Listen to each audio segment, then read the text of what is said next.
Good evening, everyone. My dear sisters and brothers, thank you so much for joining us this evening. Thank you for coming out tonight in this cold weather to be a witness. Many of us come from various faith traditions, and bearing witness is a sacred act in many of our faith traditions. And we've come here tonight for two reasons. To bear witness for two reasons. Number one, we have come here tonight to bear witness to the life of Mustafa Ayyubi, a loving, beloved human being who was a son, who was a brother, who was an uncle, who was a friend, and who was a community member, whose life was taken without rhyme or reason. His life was taken for one specific reason, and that was hate. Mustafa Ayyubi is no longer with us because of hate. And so we've come here today to remember him, to elevate his voice, to ensure that the legacy that he left behind with his family and his friends and his community is not forgotten. We have come here tonight to remember the love that he provided.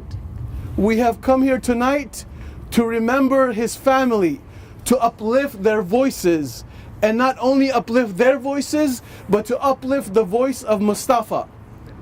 On that fateful day, when he was taken from us because of hate, they tried to silence him.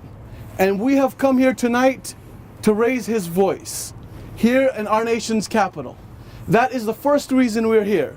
We want to remember Mustafa.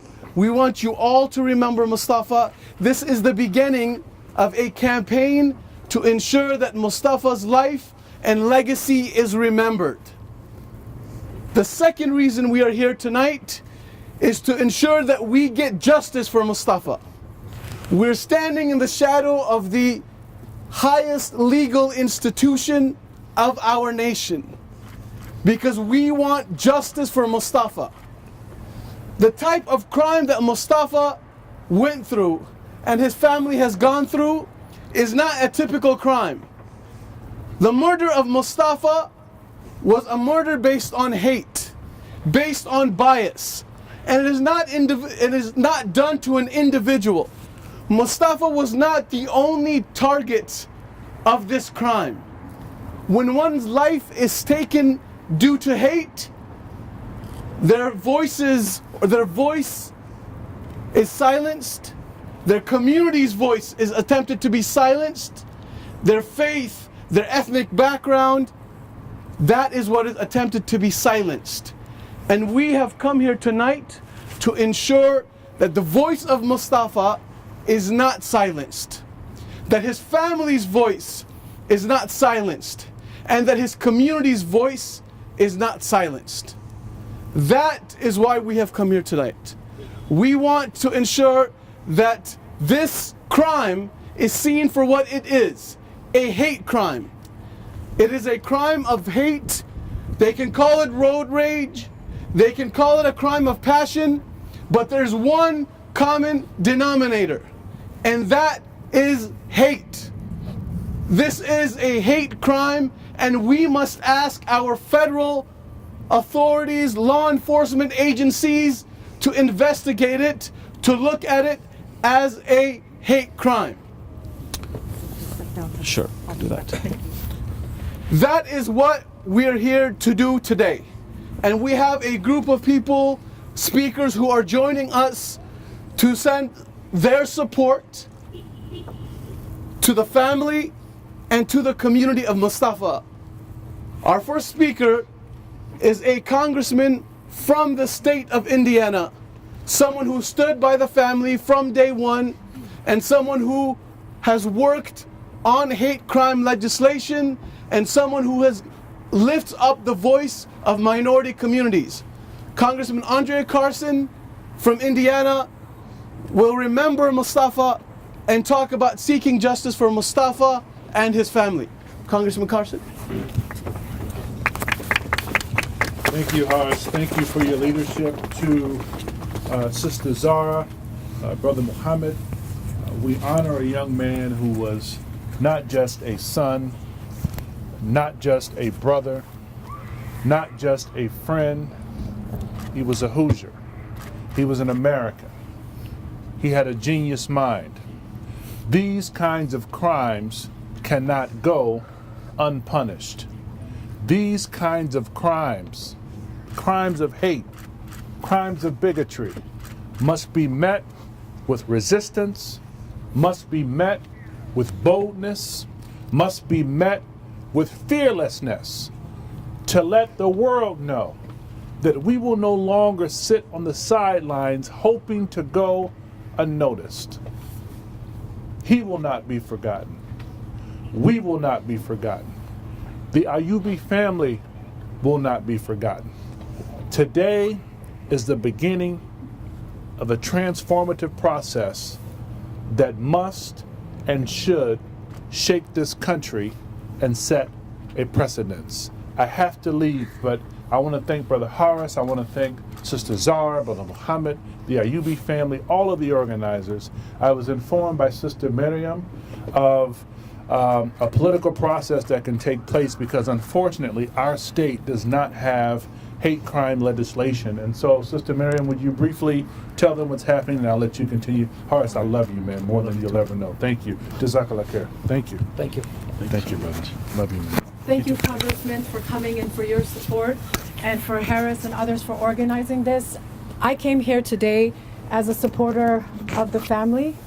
We lost someone in our community. We may not have known him in person, but this hate crime really affected me because it reminds us that there are people out there who are still targeting people because of their race, religion, gender. And today we're here not just for that, but we're here as Americans because our Constitution means something, because our laws mean something, and this country is based on diversity. And what I was speaking with the congressman about is that even though Indiana is only one of 5 states that doesn't have state-level protection against hate crimes, the federal government does. We have the 1968 Civil Rights Act, but that only protected certain activities and classes. But in 2009, the Shepard-Byrd Act was passed, and that covers this type of hate crime. And if the state does not protect it, the federal prosecutors do have discretion to take the case. So we're here in support of that to encourage the FBI and the U.S. Attorney's Office to take this case. And I believe that at the county level, the prosecutor has said that, of course, there's a charge of murder here that they're dealing with, but that he does not have the charging authority for the hate crime. So I think there's legal precedent to be set here. And I'm hopeful that the county level prosecutor will cooperate in transferring this case, and hopefully the federal prosecutor will take it so that the hate crime element can be added, because that adds extra sentencing authority, and that makes the point and raises awareness that this kind of conduct will not be tolerated. Thank you. Thank you, Miriam. As we know, when the crime was committed, one of the reasons, according to the witnesses who were present, was because of Mustafa's faith, Mustafa's background. And we know that we live in an environment in this country, where communities of color, immigrants, and Islamophobia has become, unfortunately, a mainstay in the public. And so, because of Mustafa's faith, that was one of the reasons why this act was committed against him. So the next speaker, I wanted to ask Imam Zia Makhdoom, who is the Imam and Executive Director of Make Space, to come and make a prayer and say a few words. As we know, Mustafa, his faith was important to him, and so it is to his family as well. And so we want to ask him to come and make a brief prayer and a statement as well. Imam Zia, can you stand down? Sorry. أعوذ بالله من الشيطان الرجيم بسم الله الرحمن الرحيم يا أيها الذين آمنوا واستعينوا بالصبر والصلاة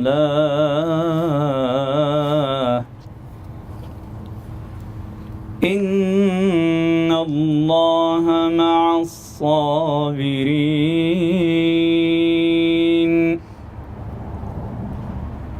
ولا تقولوا لمن يقتل في سبيل الله أموات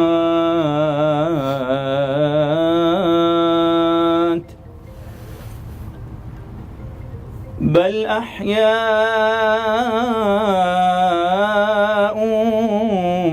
ولكن لا تشعرون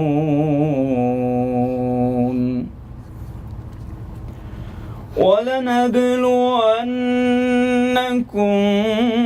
بشيء من الخوف والجوع ونقص من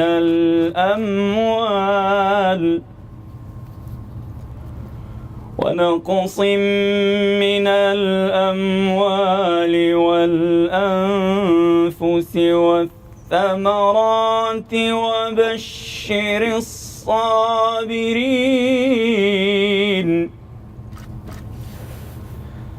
الذين إذا أصابتهم مصيبة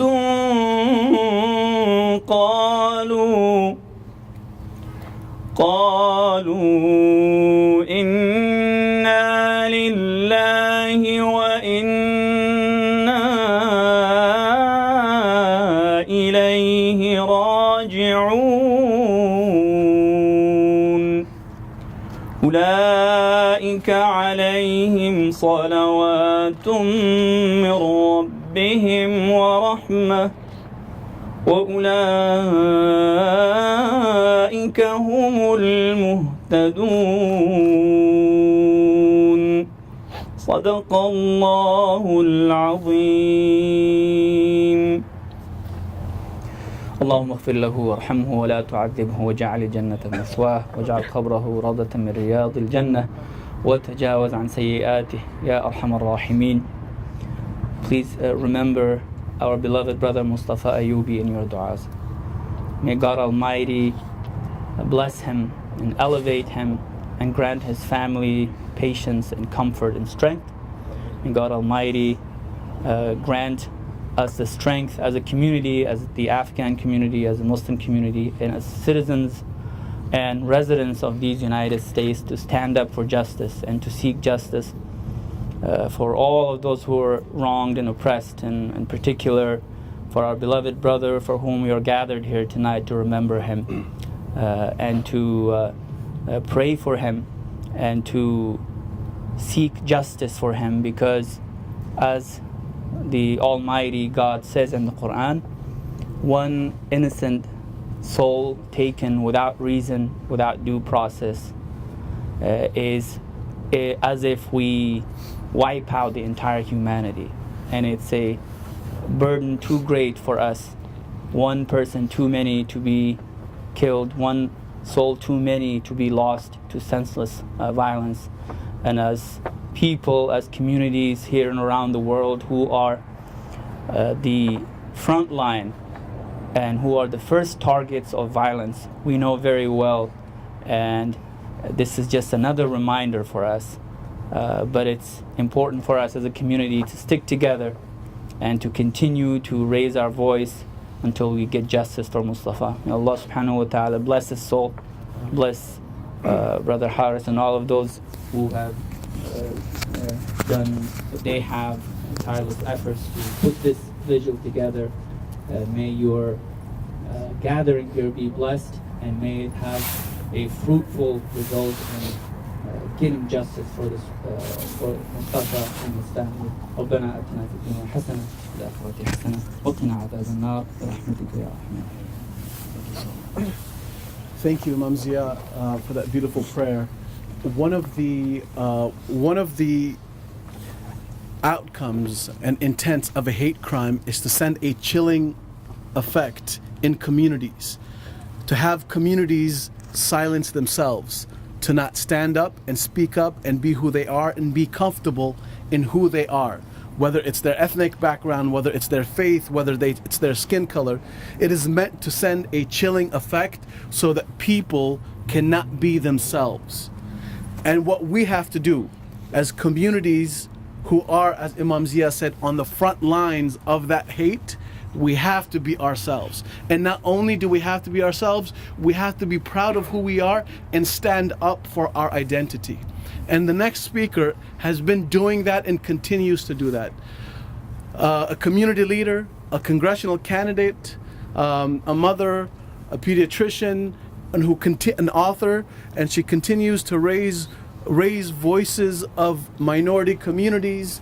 Nadia Hashimi, please join us to say a few words in support of the family. Thank you so much. If you can step down. Salam to everyone. I wish that I could come here tonight and see our community gathered for better reason. I wish that we could be coming together to rejoice as we usually do.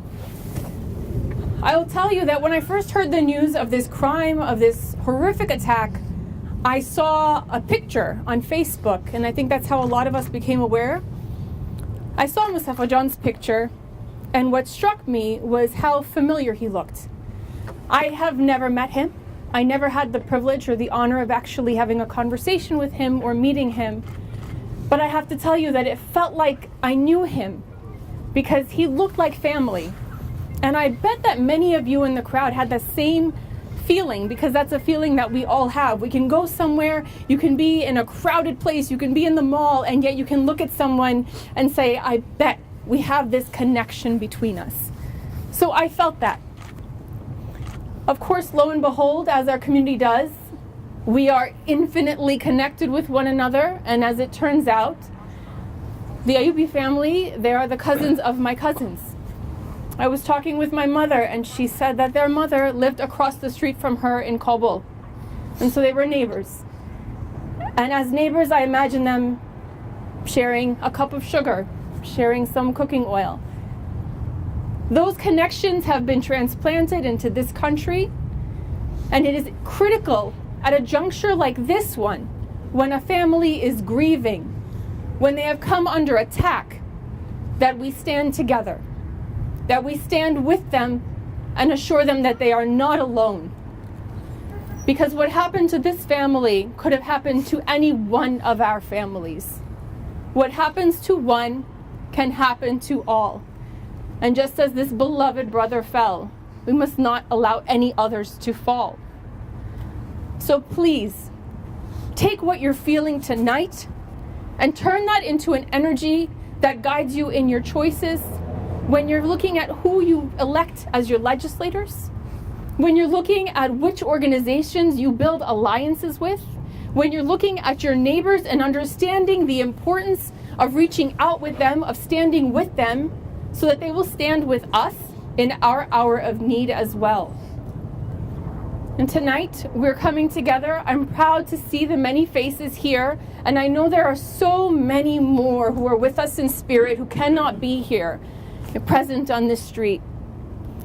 The Ayubi family, Zindagi Basarton Basha, you have our condolences and our sympathies. You have been robbed of a beloved member of your family. May you not be robbed of justice. Amin. Sorry. Thank you so much. Thank you so much, Ms. Hashimi. As you said, it is times like these where alliances and allies are so important for us. If communities feel like they're alone, if the Afghan Muslim community feel like they are alone, that is demoralizing. That is why it is important at times like these, we have allies from faith communities, from ethnic communities, from every community that we can think of. We need to be able to stand together. And as I was just on the phone, we were supposed to have the Imam of Masjid Muhammad, Imam Talib here, who who was also the same mosque that Malcolm X was at when he was in Washington, D.C. He had to leave for Korea, wasn't able to make it, but he asked me to send his regards to everyone and said that his community is standing with us and will continue to stand with us. And if we are pushing for any type of accountability with federal prosecutors, his community will be behind us and will support us. And in that vein, our next speaker, Nina Fernando, she is the outreach coordinator and operations director for Shoulder to Shoulder. It's a interfaith network of communities from all faiths, Jewish, Christian, Buddhist, Muslim, who have come together in DC to support communities, to ensure that communities feel like they have allies in the time of need. Nina. Thank you. It is an honor to be with you tonight. So, as we gather here to call for justice for Mustafa this evening, as we see in the daily news headlines, there is no doubt that hate is on the rise in this country. We see how white supremacy and racism have proudly come out of the shadows. We see how public discourse has actively stoked fear and misinformation and isolation in our communities. And as people of faith, we cannot remain silent. Shoulder to Shoulder is a national multi-faith coalition of 34 religious denominations and faith-based organizations, including the Evangelical Lutheran Church of America, the Jewish Council on Public Affairs, the United States Conference of Catholic Bishops, Interfaith Alliance, the Religious Action Center for Reformed Judaism, just to name a few of our leaders that are committed to ending discrimination and violence against Muslims here in the United States. We echo the family's call for full, comprehensive investigation. We pray for justice for Mustafa, and we are committed to continue standing shoulder to shoulder against hate, against active violence like this, to build an America where people of all faiths and cultural backgrounds are treated respectfully, fairly, with dignity, no matter their background. So I invite you now to look at your neighbor right now and say, I stand with you. Look at your neighbor and say, I stand with you. I stand with you. I stand with you. Look at the lights that we are carrying tonight. Let's continue to fight for justice for Mustafa. Let's continue to stand together against hate. Thank you.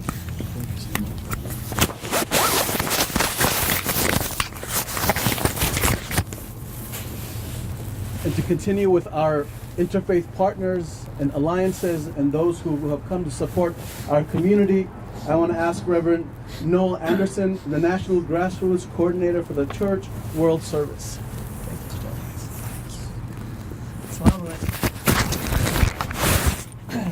I work with Church World Service. We have 37 member denominations, 21 refugee agencies throughout the country. And as I was coming here tonight, I recognized how cold it was for a vigil.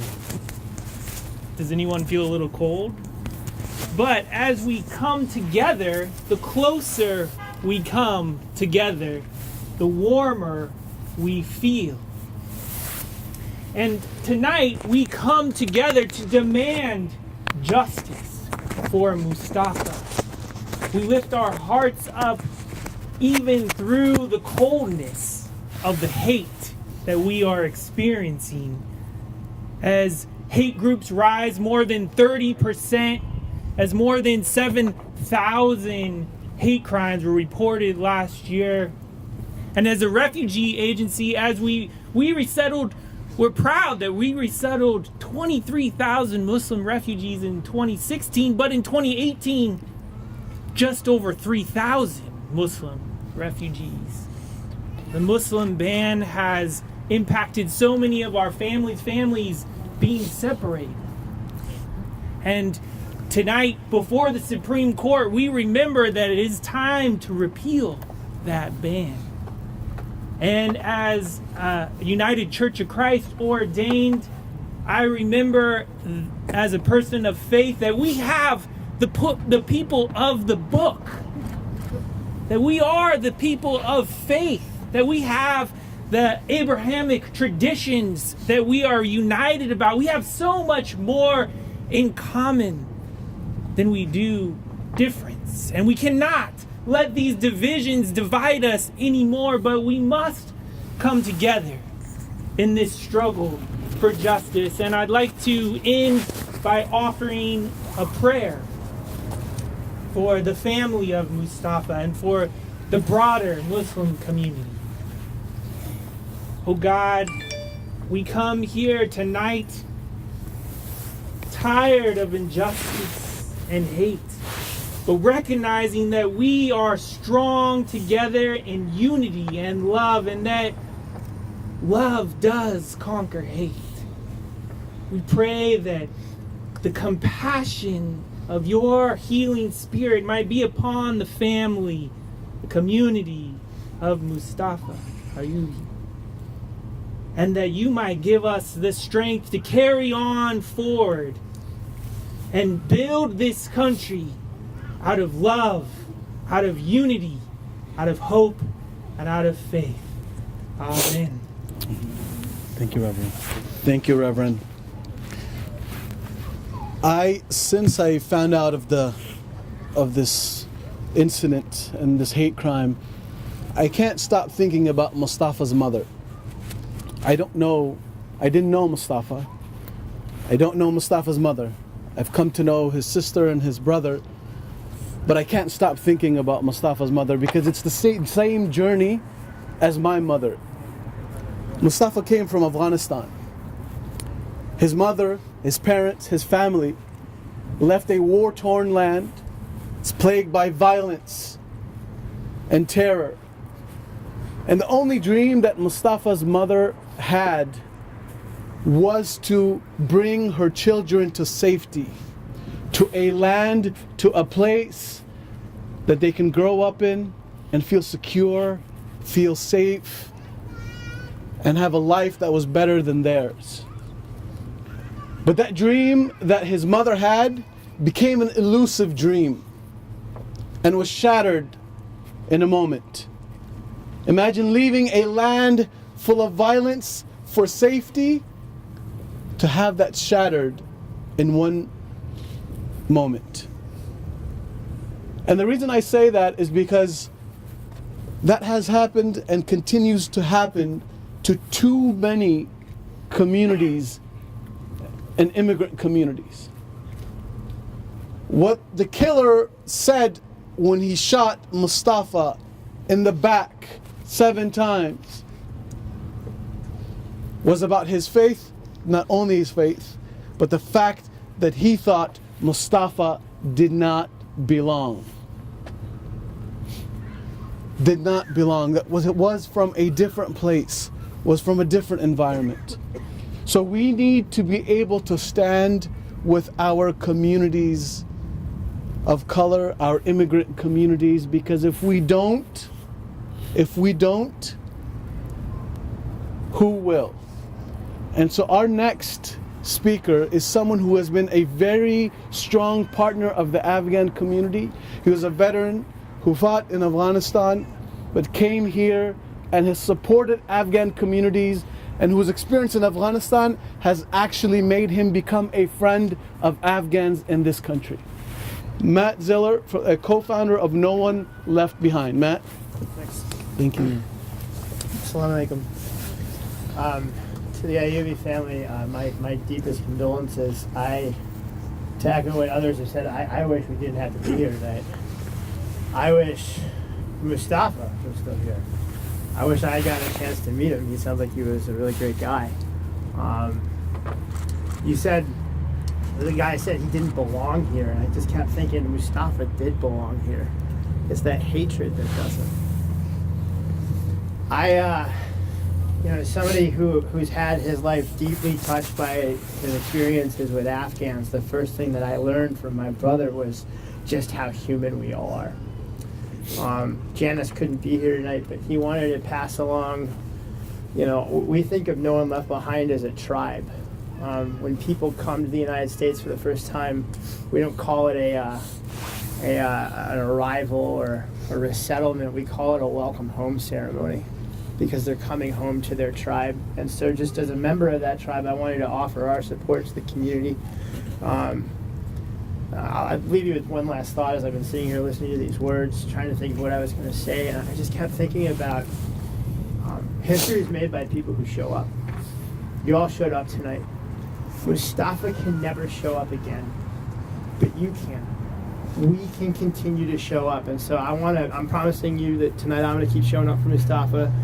This law has to absolutely be passed in Indiana. It should be a nationwide law. And more importantly, we need to not take his memory forward and dedicate our lives to making sure that we show up to ensure that this never happens again and that his death is not in vain. Thanks for having me. Thank you, Matt. And the way we show up, one of the ways that we will continue to show up for Mustafa and continue to elevate his voice, number one, we will continue to use this hashtag. We will continue to have vigils, and as part of social media, the Facebook group and all of the other activity on Facebook and other social media platforms, we will reach out to you and let you know how to show up for Mustafa.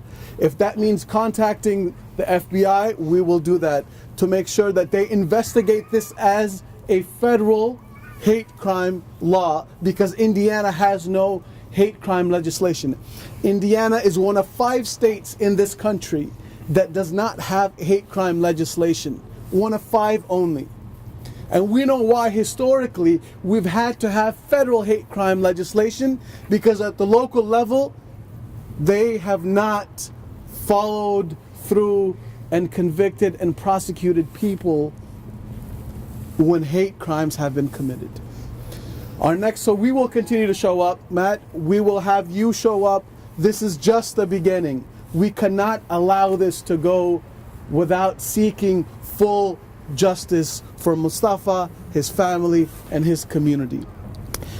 And the next speaker, before we have Zara Ayubi come up, I want to ask Marjan Nadiri to come up to give us some spoken words, some poetry about identity.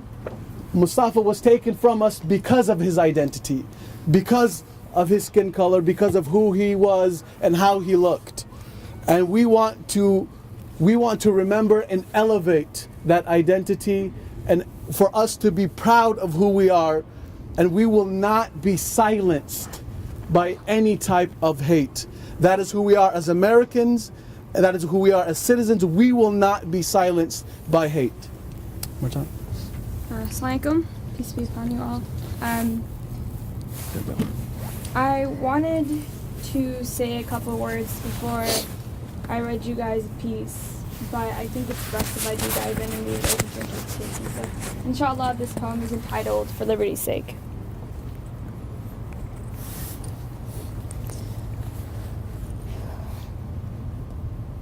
To the boy who claimed my faith is the reason his people are being murdered. If there were enough white hijabs to wrap every wound, I'd knit a quilt of peace flags. If there were enough prayers to rewind every bullet, I'd spend every second in supplication. You told me how every time you turned on the news, you would pray to your God that my funeral is held because someone took matters into their own hands. Someone did what all Americans want to do. But boy, don't you know they don't put people like me on the news? Don't you know people like me can't be victim, only villain? Don't you know I gotta fit the stereotype? Let my father wrap the scarf not around my head but around my neck. Leave me hanging while my blood nourishes and rekindles your racist revolution. Don't you know I'm only living until I'm another Muslim martyr whose blanket once covered her hair is now covering her body? When I pass, what lines from my poems will my family use in my obituary? Boy, don't you know when Craig Stephen Hicks killed 3 innocent Muslims, they didn't say Dia Yusur or Razan's name on the news? Don't you know when a 17-year-old hijabi was found dead in a pond on one of the holiest nights of Ramadan, they didn't say Nabra Hassanan's name on the news? When Stephen Paddock murdered 59 Americans, you did not question his God. When Daniel Coward aimed to kill 88 people while waving an American flag, you never questioned his allegiance. When Anders Breivik took 93 lives in a bombing and shooting spree, you never brought a question mark to his people. When Timothy McVeigh showed up to the masquerade and sacrificed 193 lives, it was never a crime against America. Jihad does not mean holy war. Jihad means struggle. It means survival. It means standing face to face with the two-faced bigot while you turn humanity into hypocrisy. Instead of burning down our mosques, burn and break the bricks of ignorance around your heart and learn that to be a Muslim is to make a promise to peace. It is fighting for the American dream I've been told to fight for.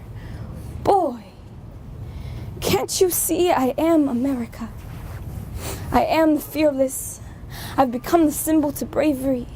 I've learned to embrace the bigot and have my hijab wave to the rhythm of hatred.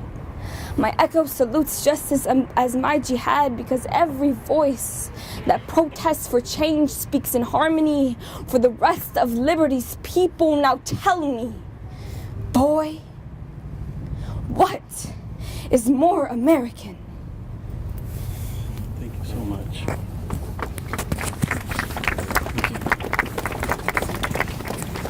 Thank you, Marjan. After this brutal crime, you think that the voice of the individual would be silenced. But it is in times like these that you have other voices who stand up and who elevate, who raise the voice of the person who is no longer with us. And seeing Zahra Ayubi, Mustafa's sister, on the news, seeing her at a press conference, listening to her eloquently talk about her brother, while I'm sure deep down inside going through the agony of the loss of a younger brother, it just shows you the power of a human being like that. Someone who is mourning, someone who is going through so much pain, yet who chooses to raise her voice for her brother. Zahra Ayubi has, for the past week now, become the voice of Mustafa. She has raised the voice of her brother. She has elevated the voice of her brother. She has made sure that his untimely death is not in vain. That America truly sees that this was not some type of road rage, that this was not some type of crime of passion, that this was a crime based in hate, on hate. Dr. King says that hate paralyzes people. Hate paralyzes a nation. Hate paralyzes communities. This man tried to paralyze a person, a family, a community, but Zahra Ayubi stood up and said, we will not allow that to happen. She has been the voice of her family, she has been the voice of Mustafa, and she has been the voice of a community and all people of conscience. And so we've asked her to come from Indiana. Her and her brother have been generous and kind enough, her younger brother, to come and spend some time with us and say a few words, to share with us what she has gone through, to share, so that hopefully we can share in her pain and share in this process of grieving. Zahra, just to let you know, we stand with you today. We stand with your family. We salute how brave you have been this past week facing the media, a media that has not recognized this crime, A media that has not shown willingness to cover this crime. A media that has not brought Mustafa's pictures on the news 24 hours a day like it would have been if he was a different human being or looked differently. Unfortunately, that media has not done that.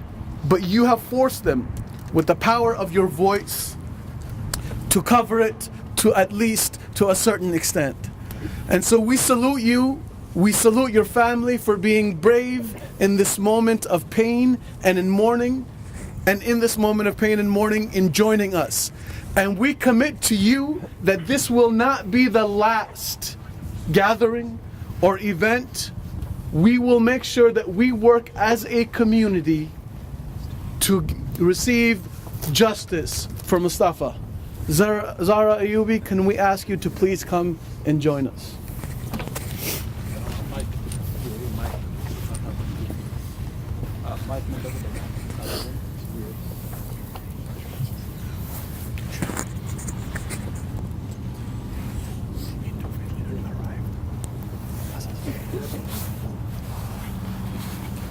Hold it.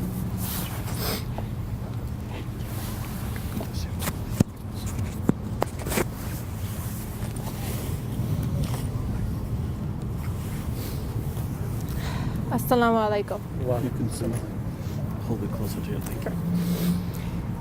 First of all, I want to thank everybody who is here, who has been supportive, and who has been messaging me on my messenger and sending their condolences and their support in this hard, difficult time. I wish we were never here.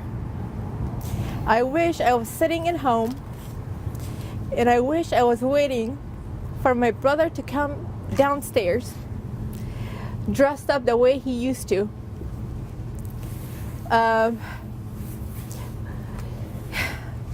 He was so well maintained. He would come downstairs after taking a shower, and he would wear like a dress shirt, pants, and shoes. And I would tell him, "Who wears shoes in the morning, bro?" And he would just show me his dimple and smile. Mustafa was a very, very happy guy.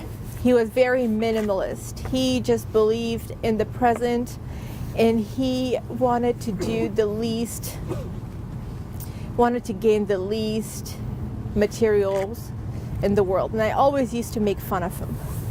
That, don't you worry about your future? Don't you want to do this? And he had a feeling. He said, "Who has seen the future?"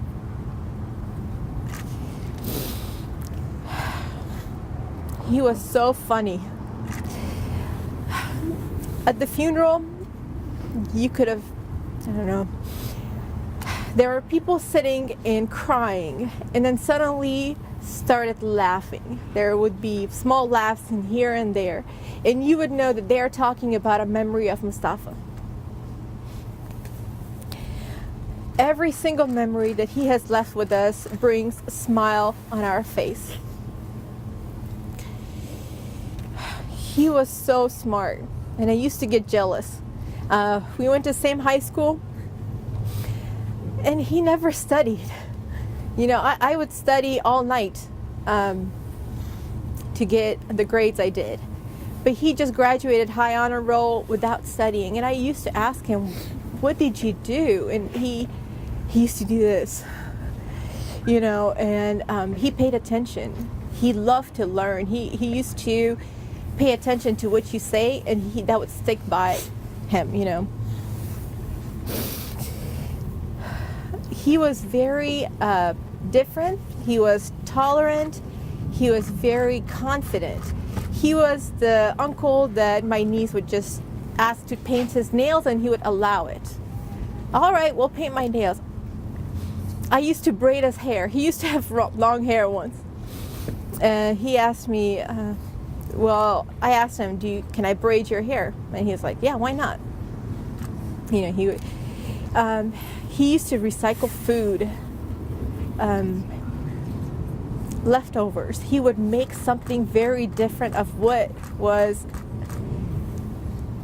leftovers, you know, and it would be so delicious. He was so talented.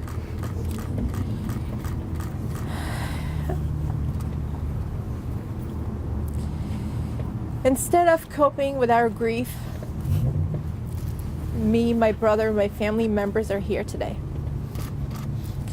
And we're here today because we want remedy and we want to seek justice for my brother. People ask me and they put comments, why does it matter if it was road rage or hate crime? The murderer has been charged. He's in jail. Well, it matters. And I say it is what it is, but it has a deeper meaning. It shows the struggles that Muslim community face every day. It shows the motive and the reason why Mustafa was killed. And that means a lot.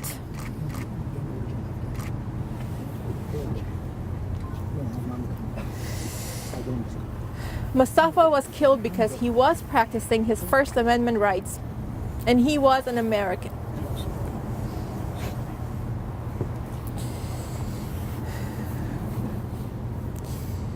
Nobody deserves to die like that.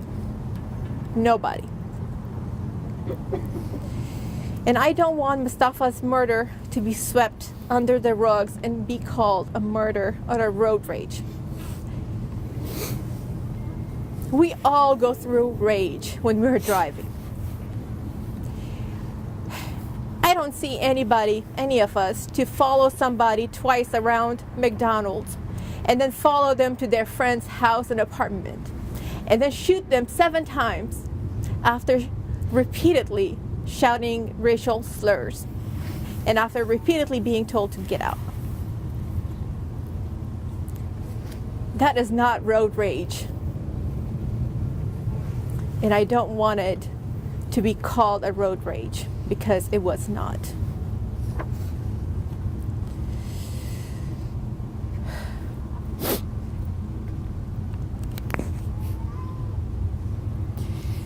Nobody deserves to die because they were born a certain way or they're practicing a certain religion.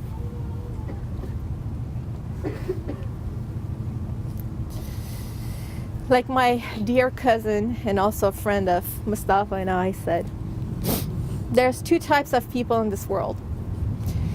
There are your brothers in faith and they're your brothers in humanity. You don't have to be a Muslim to love a Muslim. You don't have to be a Christian to love a Christian or a Muslim. You have to be a human before you practice any other religion. And I don't see any human being go to that level. I don't understand that kind of hatred that would make you go to that level.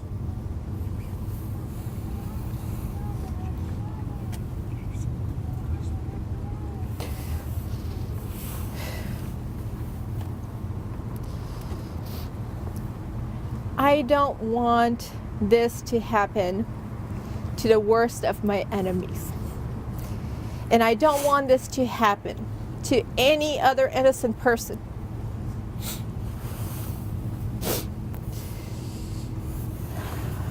And that is why I ask for justice.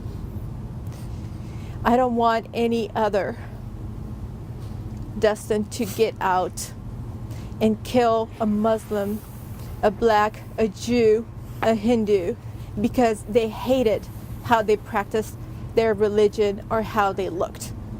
That is just not right, and that's not what America stands for. And we are all Americans.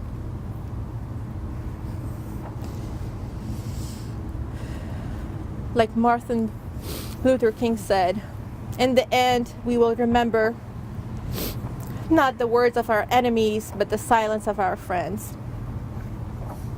and I don't want to be silent for a brother who was my rock, who was the charm of every gathering, who was respectful to everybody, who was tolerant and had every type of friend that there is. He deserves better, and every single innocent person deserves justice, so this does not happen to anybody else ever again. Thank you. Thank you so much. Thank you.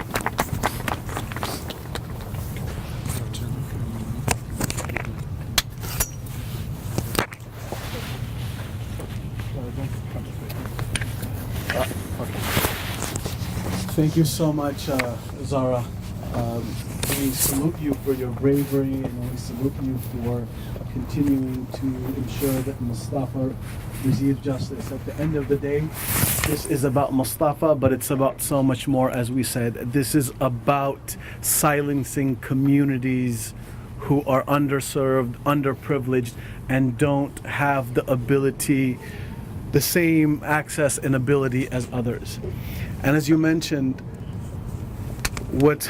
this incident has really sent a shock wave through the Afghan American community. It is a community that is not foreign, unfortunately, to violence. It is not foreign to conflict back home, but to have it follow them here as they try to build lives and to ensure that their children and that their families and that their communities feel safe and secure, it has impacted and sent shockwaves throughout that whole community. And our last speaker who's going to say a couple of words is Mr. Jay Kapoor from the Afghan Hindu Association. Jay, are you here? He's in the back. He's coming. He's coming? Okay, great. No, it's okay. Is he here? He's here. Yeah. Great, thank you. Just to let you know that it is a diverse community, and it is a community that needs your help and that needs the allies at a time of need. Thank you very much, ladies and gentlemen, for coming here. Assalamu alaikum, brother. Mustafa's brother. Okay. First of all, Zahra John and Muhammad John, I'm very, very sorry, and on behalf of the Hindu Afghan Association of Washington, D.C. Metropolitan, and all the Afghan Hindus from all over the world, we pay our respects to you and our deepest condolences to you all. Can you please put on this? I can't.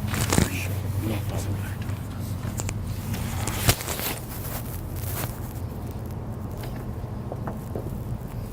Thank you. I hope and pray that Mustafa John's murder will be the last one. But against all hope and wishes, we know that it will not be the last one. Not unless and until prejudices and hatreds are not overcome and eradicated from the minds and souls of us all. Such prejudices take the lives of many an innocent persons. Who knows who will be next? The accused may get the stiffest of punishment from the courts of law, but what use is that to the family of Mustafa? It will not bring back Mustafa John. It is of little consolation or consequence to the Ayubi family. What is needed is education.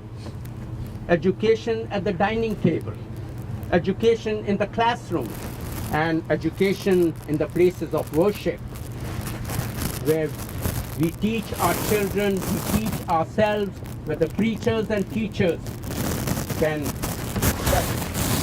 say something about tolerance, that there are different people in the world, but we all are the same.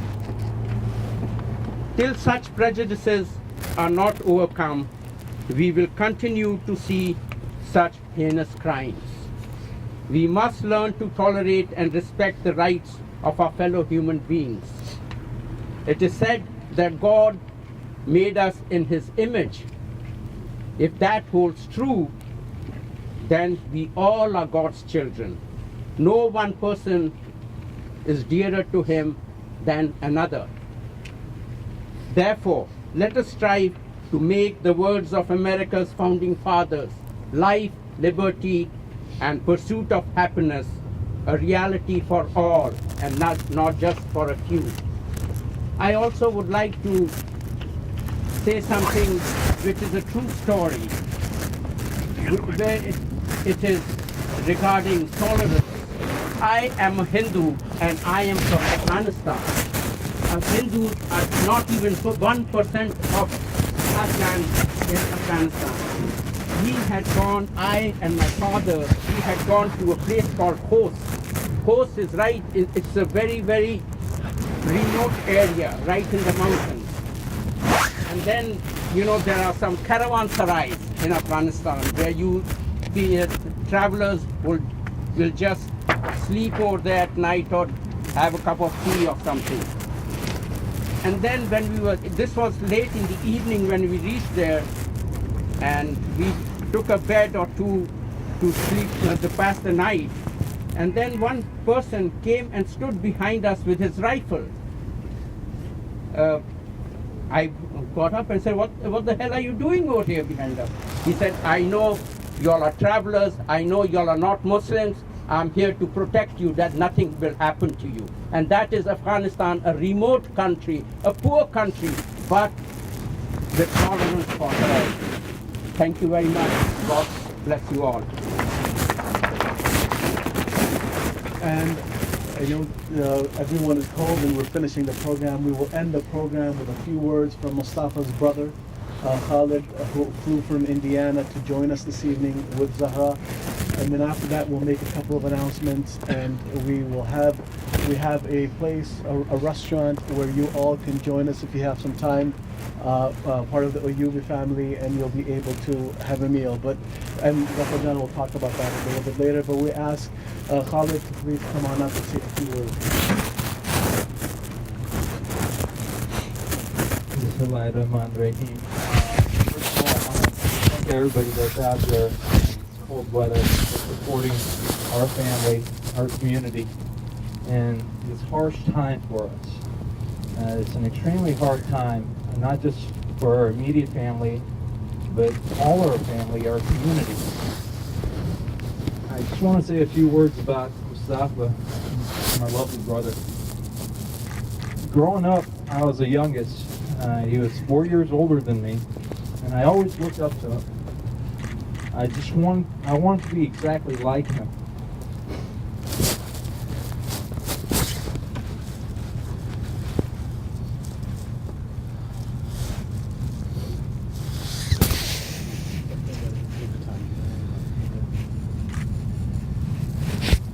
I looked up to him. I wanted to have his characteristics. I wanted to have his charisma, his charm, his compassion, his humor, intelligence, his looks, but most importantly, I wanted to have his courage. He had the courage to stand up for what he believed in, for what was right. He always looked after my best interests, always. It annoyed me at times, but I always knew that it stemmed from his love for me. I had a firm belief that only parents can give you unconditional love. But my brother Mustafa, time and time again, proved me wrong. That no matter what, his love for me, for our family, never weathered, and it was unconditional. There are so many things I wanted to say to him, and I wanted to do with him, and I thought I had all the time in the world. But our Creator had different plans. I wanted him to know that I loved him. And if I had choice to pick any person in the world as my brother, my friend, my rock, it would be Mustafa. He was the best cousin, best uncle, best son. Life will never be the same without him. And I pray to our Creator that one day I'll join him and my dad and our family in heaven. Our purpose for being here, besides justice for my brother, is something like this, for something like this never to happen to any other family. It's extremely tough. I know my brother, if his life could save another life, he would sacrifice it not just once, 1,000,000 times over. He would take 1,000,000 bullets, but he would ensure the safety of others in his community, in this world. I want all you guys to make a commitment that Mustafa will not be forgotten, that his voice will continue to not only guide us, but also protect the rest of our community, so we can all stand together in this great nation and be free as it was meant. Thank you, everybody, for being here one more time. You guys are all great. Thank you. Thank you.